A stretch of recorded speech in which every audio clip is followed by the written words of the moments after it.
Christopher Columbus, a hero to some and a monster to others, remembered for his voyages to the New World, but also for his mistreatment of the native Caribbean people. How should he be remembered? In this interview, I ask him that very question. His opinions reveal a fascinating perspective, one altogether different from our contemporary understanding of him. Listening to his words in their entirety will better enable you to judge for yourself the legacy of this historical figure, Christopher Columbus.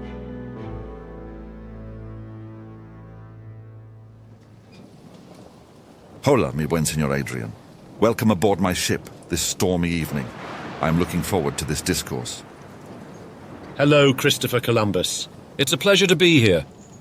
Before we can begin speaking about the big question on everybody's mind, your legacy, it is necessary to first provide some context by discussing the origins of your story. To do that, I believe the most logical place to start is with your first voyage across the ocean in 1492. Can you describe to our audience what your first contact was like with the native population and what you experienced stepping foot onto that soil for the very first time? This great and most historic discovery was truly a magnificent experience, and it far surpassed even our most fantastic expectations to discover this new heaven and new world. Come for a moment and take a voyage of imagination with me and share in the wonder that I myself had the privilege of experiencing.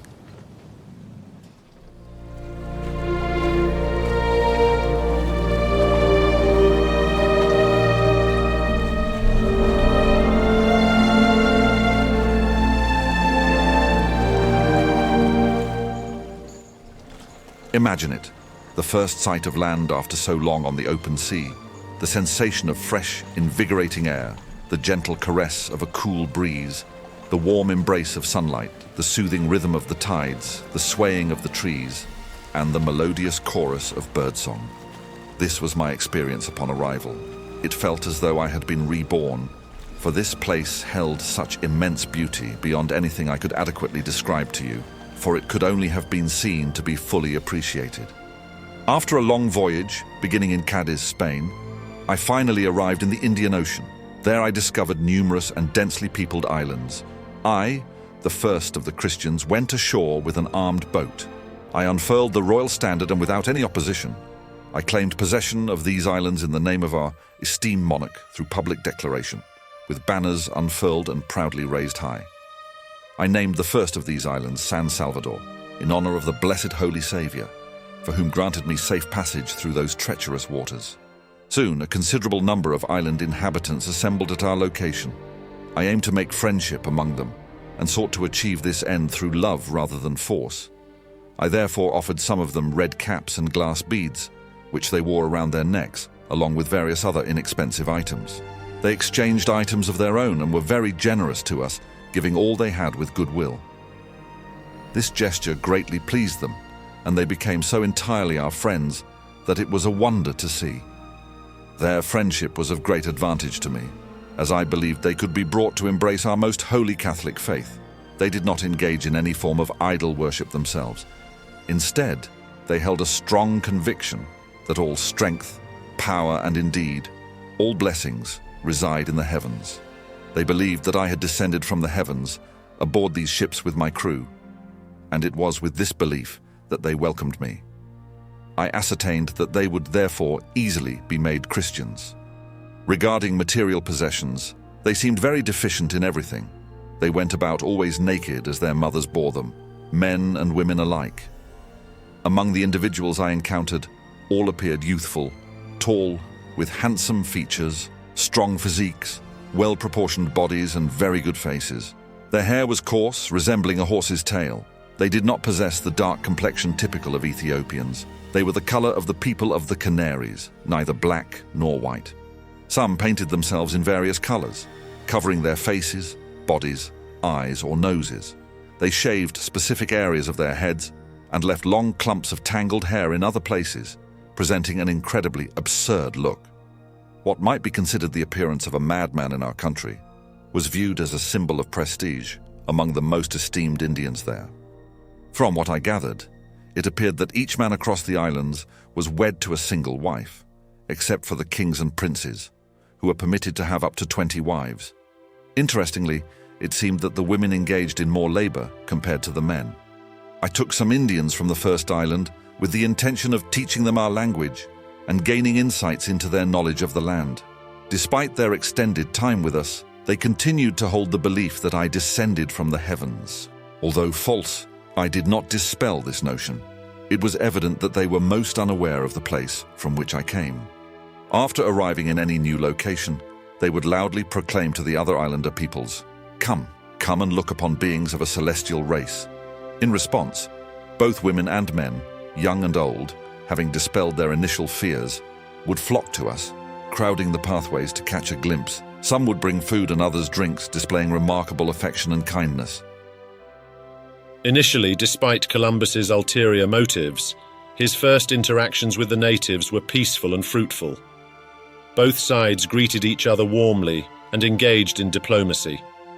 Interestingly, the first activity both civilizations mutually and willingly shared in was trade. This aligned with Columbus's primary aim of establishing a western trade route to the Indies. At this time, Columbus truly believed he had reached India, incorrectly referring to this region as the Indies and to the people as Los Indios, or Indians. During his first voyage, he had no inkling that this was an entirely new world, with possibilities beyond anything he could have imagined. Tell me more about these people you call the Indians. How did they behave and what were their customs? The Indians were exceedingly generous, willingly sharing whatever they possessed when asked, often going so far as to extend invitations for us to request items from them. They demonstrated profound affection for others over themselves, readily exchanging items of great value for mere trifles, and often contenting themselves with very little or even nothing in return. They were pitiful barterers, and traded like fools, for they knew not the worth of their own possessions, not to mention our items. I witnessed the Spaniards gaining advantage over the Indians, trading low-value or worthless items for goods of significantly higher value. My men would offer fragments of dishes, plates, glass, keys, and leather straps in exchange for disproportionately higher amounts of gold. Despite their low value, the natives considered these items to be the most exquisite trinkets in the world. It seemed the Indians would readily give whatever the seller demanded. I found this practice to be unjust, and out of pity for these peoples, I therefore issued a prohibition against trading these worthless commodities. In contrast, I personally provided them with numerous exquisite and appealing items from my own inventory, without requesting anything in return. I undertook this approach to more easily win their favor, hoping that they would be inclined to convert to Christianity and develop a positive regard for our most serene king and queen, our high and mighty princes, and indeed all Spaniards. I also aimed to motivate them to take an interest in seeking, collecting, and delivering to us the items they possessed in abundance, but which we greatly needed. They did not bear arms as we did. They lacked weapons due to their unfamiliarity with them and their inability to use them, not due to any physical deformities, as they were well formed, but because they are timid and full of fear. Iron was notably absent and unknown to them. I showed them swords and they handled them by the blades, inadvertently cutting themselves through ignorance. However, these people were not sluggish or stupid. They possessed a remarkably clear understanding and provided exceptional accounts of their observations and way of life. They communicated well, and we rapidly established effective communication with them, whether through gestures, signs, or spoken words. Their spears were crafted from reeds without iron tips, some having fish teeth at the ends. Even these makeshift weapons they rarely used. On numerous occasions, when I dispatched 2 or 3 of my men to approach the natives in their villages for communication, the natives would hastily emerge in a disorderly troop and flee upon the sight of our men. This fear was so intense that fathers would abandon their children, and children would be left behind. This fear did not stem from any harm they experienced from us. On the contrary, I gifted various items to all, such as fabric and many other rations, without seeking anything in return from them. It appears that their inherent disposition is one of fear and apprehension. Yet once they perceived themselves to be safe and have cast aside all fear, they revealed themselves as straightforward and sincere.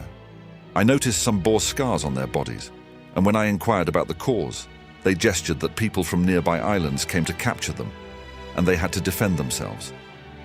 I suspected these captors might come from the mainland to take them for slaves. Perhaps their fears originated from this. Across all those islands, there was no noticeable distinction in terms of physical appearance, customs, or language. They all shared a mutual understanding, which was highly advantageous for achieving what I believe to be the primary aspiration of our esteemed king, the conversion of these people to the holy Christian faith. In this regard, it appeared that they were quite open and well disposed from what I could discern. As I anticipated, we encountered cannibals on a specific island known as Charis. This custom was deeply problematic to our Christian traditions. The island is inhabited by a people whom neighboring islanders considered exceptionally fierce, as they partook in the consumption of human flesh.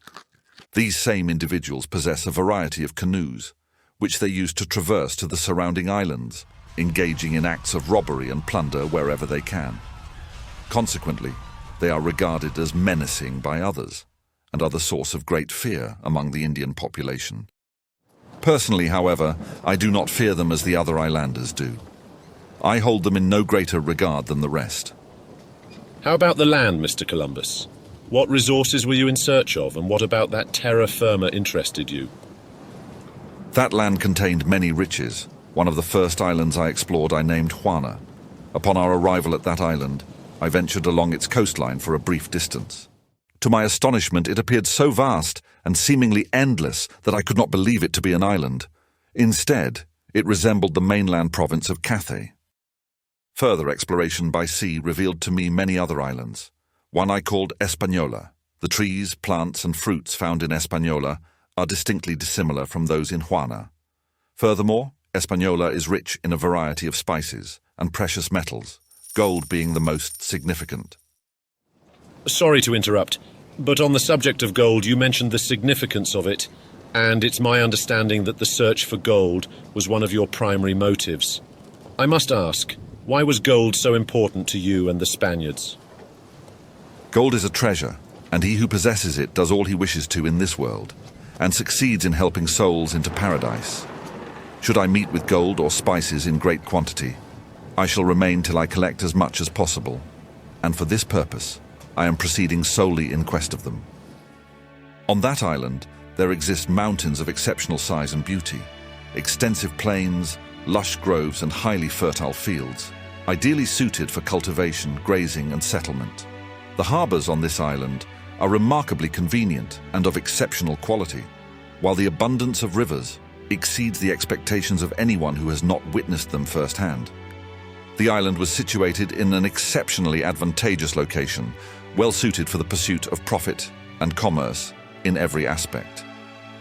On Christmas Day of the year 1492, the Santa Maria ran aground on the coast of Española. With no occupancy for the stranded sailors, I was therefore compelled to establish a fortress with the remains of the wrecked ship and to house those sailors there. I gave orders for its construction, in which I left a suitable number of men, 39 of them, equipped with various weapons and enough provisions to last over a year. I also secured the favor and friendship of the king of the island, to an extent that might be difficult to believe. These islanders were so kind and affable that even the king proudly referred to me as his brother. This would be my first attempt at a permanent settlement. It must have pleased God that this event occurred on the Lord's day of birth. Therefore, I named this town and fortress La Navidad. With our faith in God, we anticipated and still anticipate to this day that in the near future, substantial and significant revenue will be generated from the islands and continent mentioned previously. After my first voyage, I returned to Spain and conveyed all of this information in great detail to the king and queen through both handwritten letters and directly to them. The following factors, such as the absence of iron, convenient harbours, the reliance on canoes instead of ships, minimal clothing, the presence of gold, the meekness and generosity of the people, their openness to religious conversion, and so forth. All of this information is vital in understanding what motivated Columbus and the Spanish to pursue conquest of this region. There was profit to be made. These weren't mere curious observations. They hinted at a forthcoming conquest and exploitation.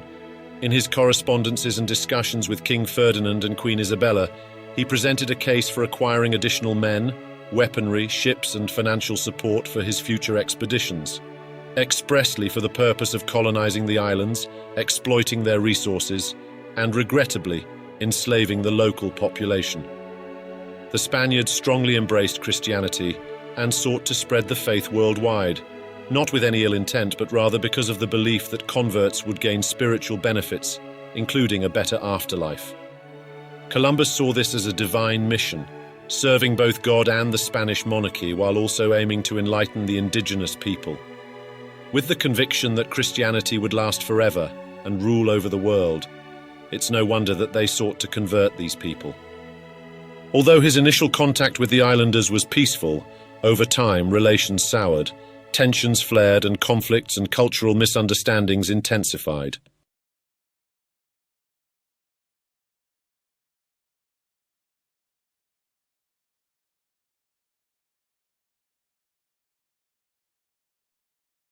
On November 27, 1493, Columbus returned to Hispaniola, where he had left 39 Spaniards at La Navidad during his first voyage. To his dismay, he found the settlement in ruins, destroyed by the Taínos in response to the Spaniards' disruptive behavior. Columbus established a new settlement, La Isabela, in the Dominican Republic. What can you tell me about the incidents at La Navidad? As mentioned, I stationed my men there in the safety and security of the fortress. I calculated that even if the natives entertained thoughts of harming the Spaniards who stayed within the fortress, they would have been incapable of doing so, as they lacked weaponry. They went about unclothed, and they were notably timid. Consequently, those who occupied the said fortress could have effectively maintained control over the entire island without exposing themselves to significant risk, as long as they obeyed the instructions and guidelines I provided. However, this proved to be a miscalculation of my own doing. On my second voyage, I returned to the location of the fortress, and much to my dismay, I found it raped and pillaged. I learned that my men misbehaved. Disobeying my orders, internal disputes arose, with each Spaniard acquiring as many women and as much gold as possible. In search of more gold, they then marched to find the lord of the mines, Caonabo, and instigations ensued. The result of this fighting, the Spaniards I left within the fortress had been entirely exterminated by the natives. I did not retaliate against the Indians that day, for I had little time for it.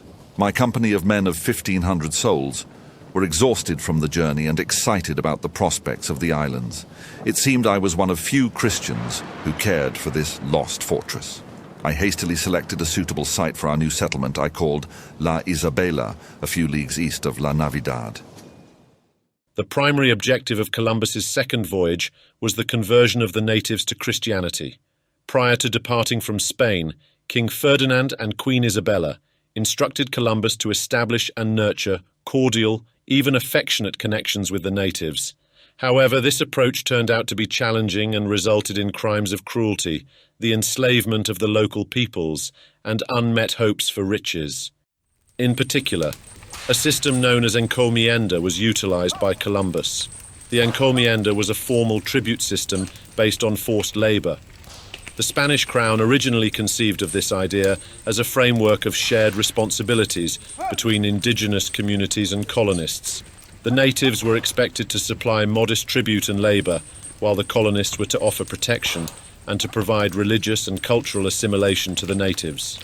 In practice, however, the demands for tribute and labor far exceeded the agreed-upon boundaries, and the institution quickly devolved into a much harsher form of slavery than had been envisioned by the Spanish crown. When we arrived at the subject of the tribute system, Columbus's stance on this position was as follows.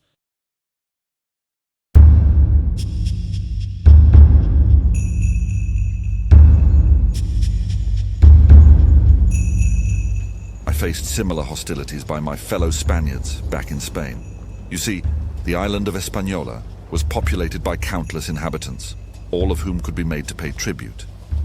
As time passed, complaints arose from my Spanish compatriots about my enterprise because, unjustly, some expected the ships to return loaded with gold without considering the limited time and numerous challenges I faced. In their criticism of me, they also overlooked the exploits of other great princes throughout history, such as Solomon, Alexander, and Caesar, who embarked on similar ventures to increase their fame. Furthermore, they disregarded the fact that no Spanish prince had ever acquired lands outside of Spain, and that this world was unlike any previously explored by the Greeks and Romans. This was evident by the endeavors of the Portuguese in Africa. The Portuguese dared to make conquests and carry out exploits there, repeatedly giving battle to the Moors, and all this at great expense, simply because it was an exploit worthy of a prince. Even though they had invested significant resources and lives in these explorations, the returns were but modest. Yet they were driven toward this undertaking for the service of God and to advance the enlargement of his kingdom. The more I defended the cause, the more vehemently some opposed it, even in the face of the honor and renown that the Spanish crown gained throughout Christendom for undertaking this remarkable venture. I was met with detestation and faced obstacles at every turn. So I decided to confer in the royal crown to report the incredible experiences I had and to clarify the purpose of my endeavors. I emphasized the potential for the salvation of many souls of Hispaniola who had been laid under tribute to the monarchy and already recognized the king's sovereignty. My most illustrious king and queen responded to me with encouragement, advising me to disregard those who criticized myself or my enterprise. Columbus's response suggests a greater focus on the long-term advantages for Spain and his sovereigns, rather than dwelling on the adverse consequences of his exploits. He justifies his deeds by drawing parallels with great explorers and leaders of the past, who pursued similar expeditions in the name of fame and fortune. He saw himself as an explorer on a regal and sacred mission, serving both God and the Spanish monarchy. He was not interested in external criticisms, only insofar as these criticisms might hurt his reputation within the religious order and within the court of the Spanish royal family.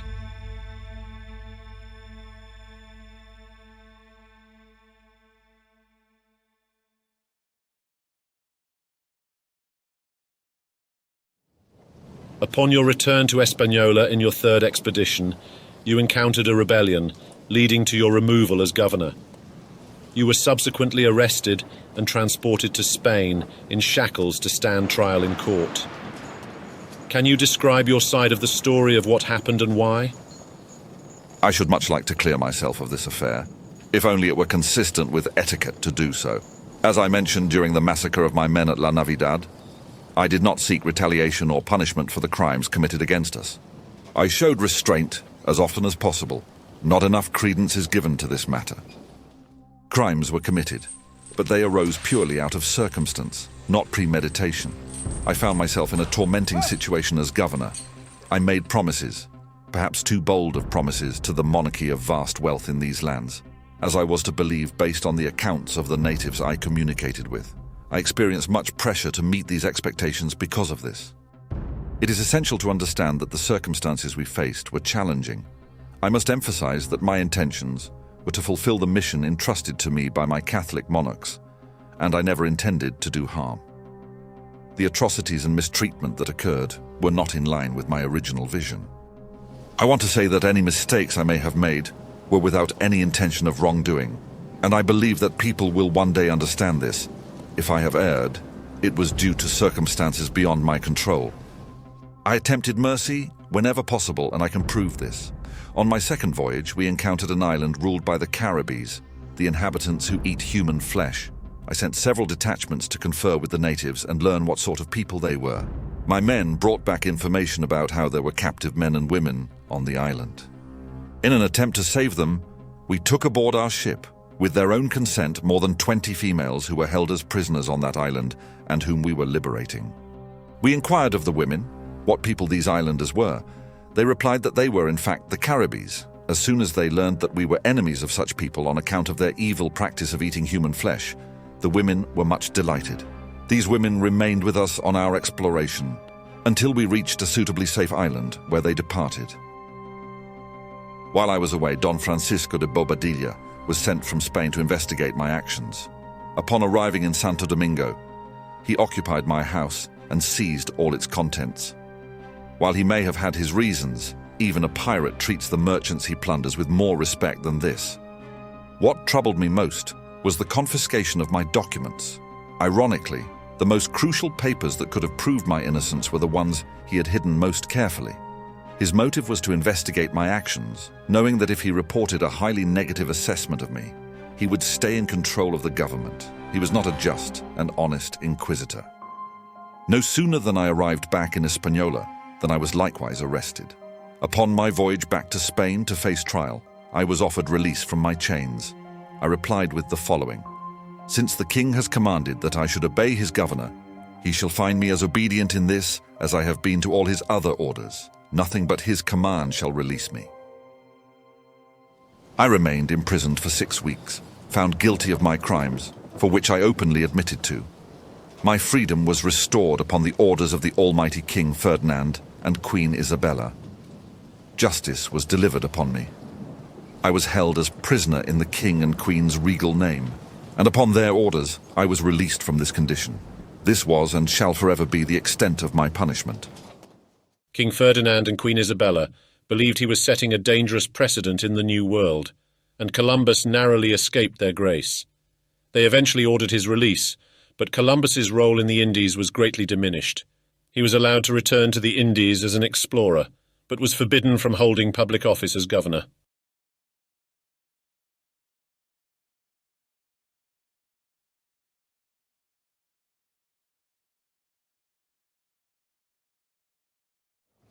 Your fourth voyage began in 1502.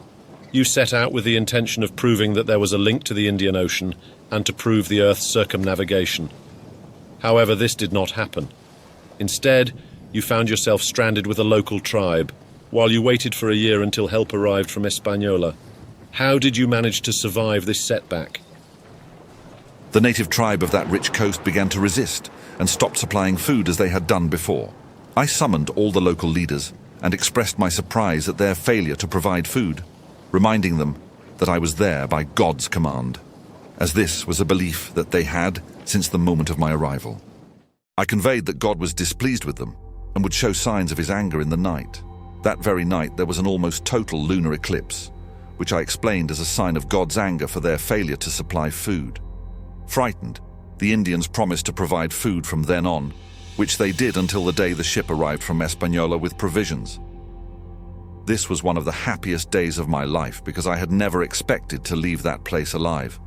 All of this I did out of the deepest desperation ever experienced in my life. My crew and I were stranded in hostile territory with no escape besides certain death.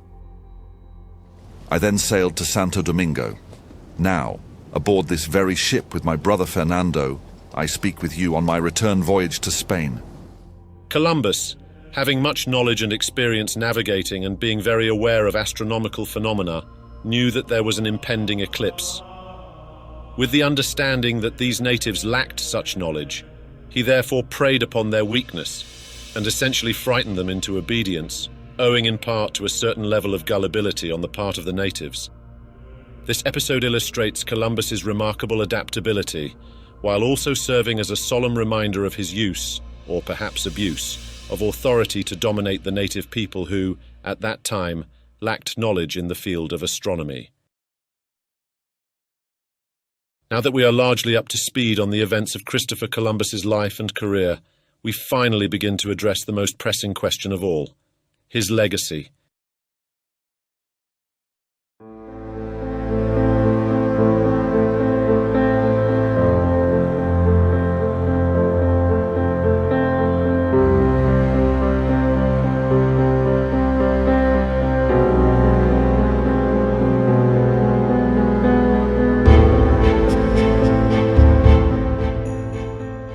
Christopher Columbus's discovery of the New World on behalf of the Europeans was a major turning point in the history of mankind.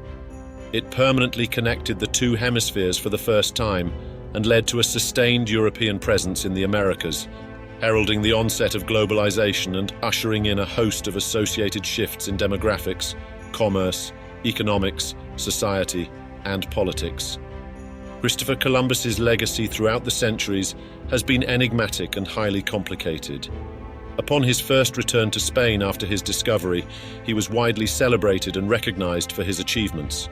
In his later voyages, he came to be viewed as a divisive figure by the Spanish, During the 1500s, his name and legacy were tarnished by his shortcomings and failures as a colonial administrator, and his reputation faded into relative obscurity. His standing was partially revived when his character started being featured in Italian and Spanish plays and poetry in the late 16th century. His legacy saw a full-scale revival when Columbus became integrated into the Western narrative of colonial expansion and empire building. In the United States, the perception of Columbus evolved in the late 18th century, transforming him into a national emblem and an icon of the American origin story. His landing was celebrated as a powerful symbol of American beginnings. The interpretation of Columbus underwent yet another shift in the 19th century, with various immigrant groups in the United States, such as Italian, Jewish, and Irish communities, regarding him as an ethnic founding figure. During this time period, Catholics also tried to advocate for his canonization or sainthood, which was ultimately unsuccessful. Imagine trying that today. Which brings us to the present day. Recently, controversy surrounding his treatment of the native populations of the Americas has sparked protest, leading to the removal of statues dedicated to him, and more recently, calls for the diminishment or outright removal of Christopher Columbus Day. Monuments, symbols, customs, and celebrations hold significance across all cultures, yet these traditions and the values they represent shift over time. The way we preserve or disregard them offers insights into our evolving values. From this controversy, however, two opposing opinions about his character and legacy have emerged. One group, while acknowledging the long-term significance of Columbus's discoveries, narrows its perspective dramatically, scrutinizing the smallest details of his life and achievements. From this standpoint, Columbus appears as a conceited, uninformed fanatic. His actions are considered blasphemous, his monumental achievements are attributed to ignorance and error, and the outcome of his discoveries are dismissed as mere luck. The opposing group, although aware of certain flaws in his character and methods, seeks to celebrate Columbus and continue tradition. They decry the recent social outrage against Columbus and seek to maintain his legacy, perhaps minimizing or even ignoring the negative effects of his actions and the consequences of those actions on modern society. Others support this cause as a way to maintain the status quo, for fear that if Columbus's legacy comes under attack, other prominent historical figures will soon suffer the same fate. These two opinions differ significantly, yet the man himself remains the same. To arrive at a genuine understanding of him, these opposing opinions must be combined to form a true, holistic impression of the individual. Relying solely on one viewpoint or the other can lead to further misconceptions and distortions of the truth, which will be but more damaging to society. Each group must recognize that a person, like a statue, can be viewed from above as well as from below. To remember this fact is more important than ever. All of this reflects the evolving nature of his legacy. It appears that the Columbus character aligns with the prevailing cultural values of any given era, whether for or against him. This complexity makes assessing his legacy challenging, as he is regarded differently depending greatly on the era and the prevailing values of that historical period. Someone celebrated as a hero in one era may be re-evaluated as a villain in the next, especially as our historical awareness broadens and our values progress. You are no stranger to controversy in your own life and career. I'd like to know about what your thoughts are on your legacy. In our modern times, there is lively debate about how you should be remembered. Some view you as a positive icon, worthy of praise due to your exploration of a territory previously uncharted by Europeans. Others view you as a villain who initiated violence, oppression, and enslavement of the native inhabitants, beginning a tradition of hostilities and subjugation across the region. The fundamental question on everybody's mind: how should you, Christopher Columbus, be remembered throughout history? I am an explorer, sailor, navigator, and discoverer. This is my occupation. I have followed the seas for 23 years without being on shore any space of time worth accounting. Wherever ship had sailed, there have I journeyed. There is significant risk in the occupation of an explorer, and it takes much courage. I used to tell any new sailor aboard my ships, "You can never cross the ocean unless you have the courage to lose sight of the shore." This is who I am. A westward voyage across that most treacherous sea was inescapable. Had it not been me, it would most certainly have been the Portuguese. And I've learned my history well. The Portuguese would have ruled over that land much more firmly. All my counterparts shared the same set of convictions, morals, values, and motives as I, devoted to the service of God and our sovereigns. Do your people truly believe any other expedition could have occurred peacefully and harmoniously? It is impossible for me to imagine a plausible alternative history free from conflict. I do not observe numerous calls for the acknowledgement of the wrongdoings and exploitations of the pharaohs of Egypt or the tyrannical emperors of the Roman Empire. Why? It is because their impacts are less immediately evident in the present day. Perhaps, too, my deeds will one day be viewed more favorably. Many times I have seen the magnificent statues and wondrous monuments of the Romans. These too serve as symbols. Do those symbols not stand as a monument of oppression to those they ruthlessly conquered and subjugated? As a Christian, not once have I felt slighted or disrespected by these monuments. Those that still endure tell us everything about their history, the history of man, a history worthy of remembrance and preservation. I know that the state has taken steps to eradicate me, and we should forever remember that lesson. Your people can eliminate the physical history of me, but you cannot succeed in erasing my name from memory, because in the books of history, no great figures escape scrutiny. If they must, let them judge me, for I ought to be judged as a captain sent from Spain to the Indies, to conquer a nation numerous and warlike, with customs and religion altogether different to ours.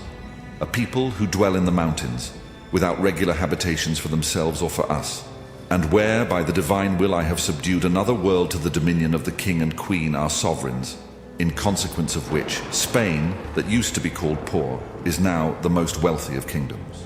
For under any other judgment I receive great injury, because in the Indies there is neither civil right nor judgment seat. Therefore, I must be re-established in reputation and spoken of throughout the universe. For the things I have accomplished are such that they must gain, day by day, in the estimation of mankind.